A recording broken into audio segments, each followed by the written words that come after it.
Hi, my name is Peter, and welcome to Friends of Churchill. Today I'm interviewing artist Michael Albert. Michael, welcome back to Churchill Center School in St. Louis, Missouri for Learning Disabilities. We're thrilled to have you back. It's my pleasure to be here. Originally, you started your career drawing. What moved you to create your first modern pop artwork? You mean collages? Yes.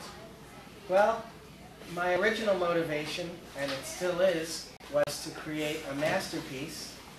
So I made it my business to try to create art as much as I could, and drawing is how I began. But eventually I began using materials at home and at my work that I didn't really have any use for, but didn't want to throw into the trash. I started using stickers, stuff from junk mail, and then photographs at home. And then I guess if you're asking about my modern pop artworks, my first, what I consider a modern pop artwork, would be my Frosted Flakes box, a cereal box. And one day I just felt bad to throw it into the trash, and instead I cut it up a modern pop artwork. When do most of your ideas pop up? Are you sleeping, driving, eating?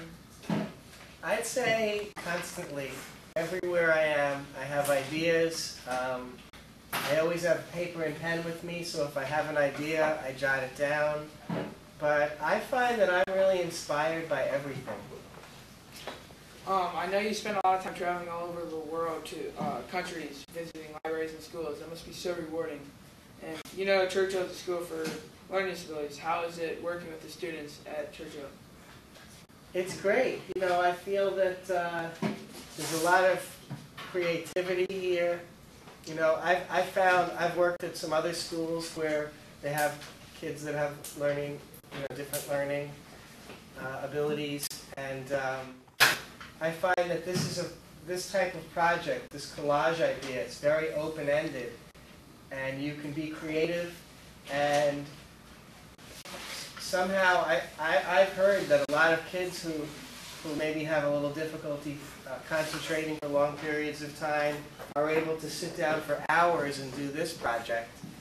And for me too. I could sit down for hours and hours and hours working like this, and it's just enjoyable for me. You know, there's all different ways to learn, and I think that in the world is a big school. Yes. You know, school is only one aspect of learning and education.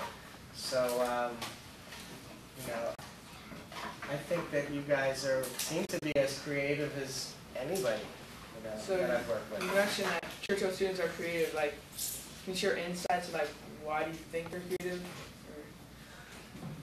Maybe I think that the project itself, the idea of making collages out of packages and being able to come up with your own idea and do it in your own way,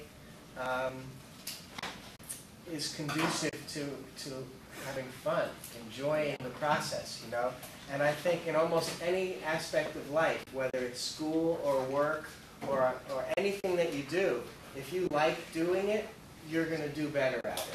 If you like doing it, you're going to be able to spend more time doing it. You're not going to be saying, oh, when can I be done? When can I be done? You're going to say, can I keep doing this? And I don't think anybody who really becomes successful or great at anything, I think one of the key elements is enjoying doing it. So because this is such a fun project, I think that the results speak for themselves. And I've heard your wife has a learning disability. What can you tell about her regarding her learning disabilities and learning disabilities in general?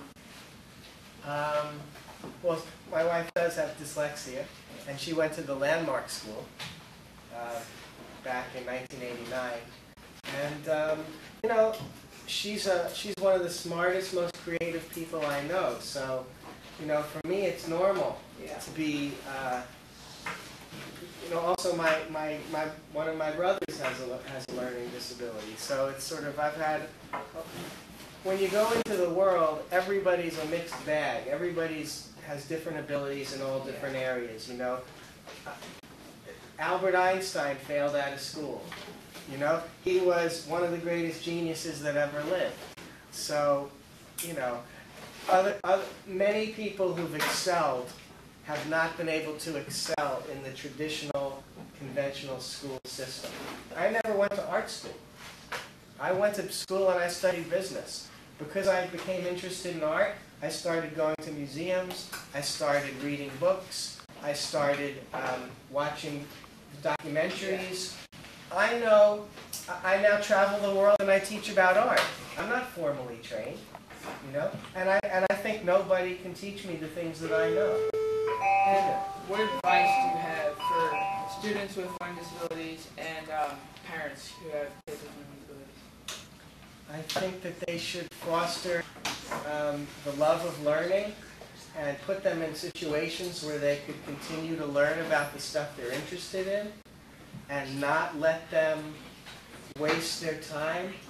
You know, there's a huge problem these days, I see, with people wasting their time on their devices or playing, you know, games.